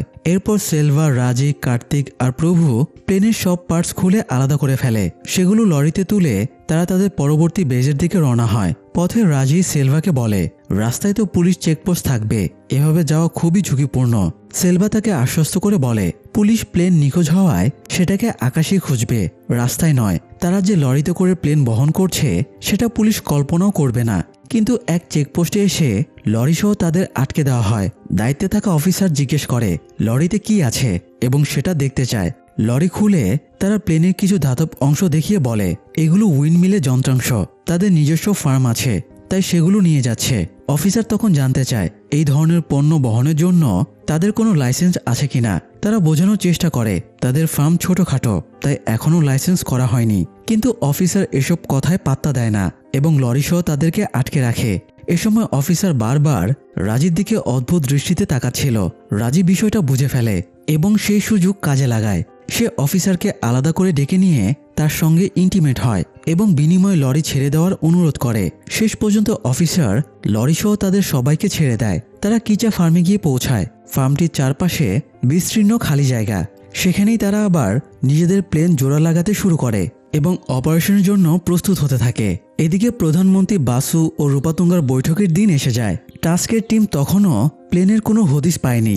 কুলকার্নি আর সাম্বিট বারবার প্রধানমন্ত্রী বাসুকে বৈঠকটি বাতিল করার অনুরোধ জানায়, কিন্তু তিনি একরোখাভাবে সিদ্ধান্তে অনড় থাকেন। এ সময় মুথু শ্রীকান্তকে জানায় তার এক এয়ারফোর্স অফিসারের সঙ্গে কথা হয়েছে, যিনি আগে শ্রীলঙ্কায় কাজ করতেন। সেই অফিসার তাকে জানিয়েছে বিদ্রোহীরা আগেও প্লেনের পার্টস আলাদা করে চোরাচালান করত। সম্ভবত রাজি আর সেলভাও ঠিক একই কৌশল ব্যবহার করেছে। শ্রীকান্ত তখনই রাজিদের চালাকি বুঝে ফেলে। সে টিগ্রিস এভিয়েশন থেকে বের হওয়া সবগুলো সম্ভাব্য চেকপোস্ট খতিয়ে দেখতে শুরু করে। এরপর যে চেকপোস্টে রাজিদের লরি আটকে দেওয়া হয়েছিল সেখানে শ্রীকান্ত ও মুথু তাদের দল নিয়ে পৌঁছায়। শ্রীকান্ত দায়িত্বে থাকা অফিসারকে রাজির ছবি দেখিয়ে জিজ্ঞেস করে সে কি এখানে এসেছিল। নিজের কৃতকর্ম ফাঁস হয়ে যাওয়ার ভয়ে অফিসার মিথ্যা বলে, দাবি করে রাজিকে সে দেখেনি এবং তারা এখানে আসেনি। কিন্তু পাশের এক দোকানদারের কাছ থেকে শ্রীকান্ত জানতে পারে রাজির দল সত্যি এখানে এসেছিল এবং এই পথ দিয়ে এগিয়ে গেছে। তখন ওই অফিসারকে মিথ্যা বলার দায়ে গ্রেপ্তার করা হয়। তবুও শ্রীকান্তের কাছে তখনও কোনো স্পষ্ট ক্লু থাকে না এখান থেকে সেলভা আর রাজি কোন দিকে গেছে কিংবা কোথায় তারা বেস তৈরি করতে পারে। সে তখন চেল্লামকে কল করে। চেল্লামের কাছ থেকে সে জানতে পারে প্লেন উড্ডয়নের জন্য যেহেতু খোলা জায়গা প্রয়োজন, তাই কাছেই ভাস্করের এক বন্ধুর ফার্ম আছে যার নাম কিচা ফার্ম। বিদ্রোহীরা সেখানে যাওয়ার সম্ভাবনাই সবচেয়ে বেশি। এদিকে রাজির মিশন শুরুর সময় প্রায় এসে গেছে। ঠিক তখনই সেখানে পৌঁছে যায় শ্রীকান্তের টিম।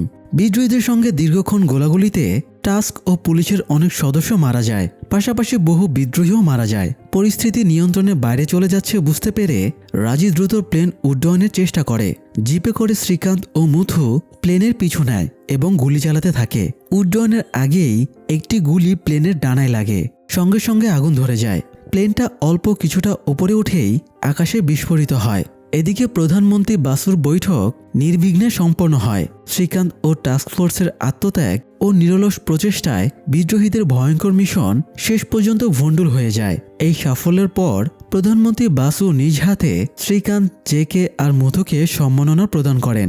তবে তা হয় প্রধানমন্ত্রীর কার্যালয়ে সম্পূর্ণ গোপনে, কারণ টাস্ক টিম সবসময় আড়াল থেকে কাজ করে। যদিও রিটায়ারমেন্টের সময় এই সম্মাননা প্রকাশ্যেই তাদের আবার দেওয়া হবে।